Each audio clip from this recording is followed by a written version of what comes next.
Hello everyone, সবাই ভালো আছো তোমরা? আমি ভালো আছি। আজকে টেট ইন্টারভিউতে যে কোয়েশ্চেনগুলো জিজ্ঞেস করা হয় তার মধ্যে থেকে কিছু কোয়েশ্চেন আমি ডিসকাস করছি, আর বাকি কোয়েশ্চেনগুলো আনাদার ভিডিওতে আমি আবার ডিসকাস করব। তো দেখো, যে কোনো ইন্টারভিউর মতোই টেট ইন্টারভিউতে নিজের সম্পর্কে কিছু বলুন, ইন্ট্রোডিউস ইয়োরসেলফ, এটা থাকেই।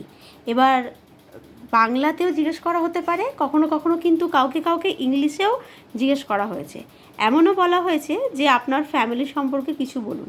আমারই এক আত্মীয়কে জিজ্ঞেস করা হয়েছে যে নিজের সম্পর্কে কিছু বলুন আর tell me about your family. এইভাবে ইংলিশেও কিন্তু কিছু কোয়েশ্চেন জিজ্ঞেস করা হয়েছিল।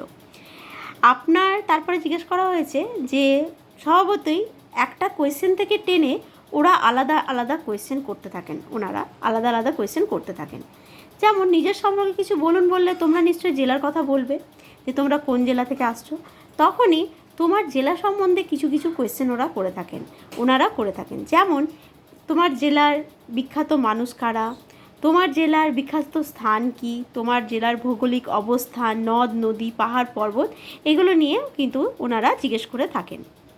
তারপরে তুমি যদি গ্র্যাজুয়েশন বা মাস্টার্স করে থাকো কোনো সাবজেক্টে, তখন তোমার সাবজেক্ট সম্বন্ধেও কিছু কোয়েশ্চেন ওরা করে থাকেন।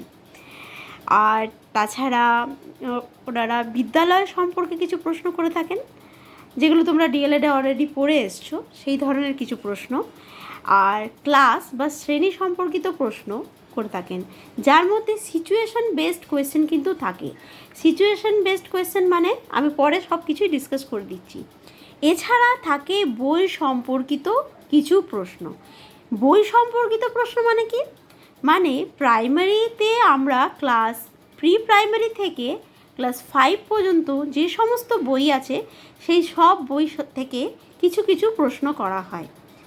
এইগুলোই হচ্ছে, তেমন নাম, পাতাবাহারের নাম পাতাবাহার হলো কেন, এই ধরনের কোশ্চেনও কিন্তু করা হয়েছে। এগুলো সবই আমার আত্মীয় স্বজনদের বা কিছু ইন্টারভিউ যারা দিয়েছেন সেসব ক্যান্ডিডেটদের কাছে শুনে যে অভিজ্ঞতা হয়েছে আমার, সেই অভিজ্ঞতা থেকে তোমাদেরকে আমি কোয়েশ্চেনগুলো বলছি। ঠিক আছে, তাহলে প্রথমে যে কোয়েশ্চেন করা হয় সেটা নিয়ে একটু ডিসকাস করে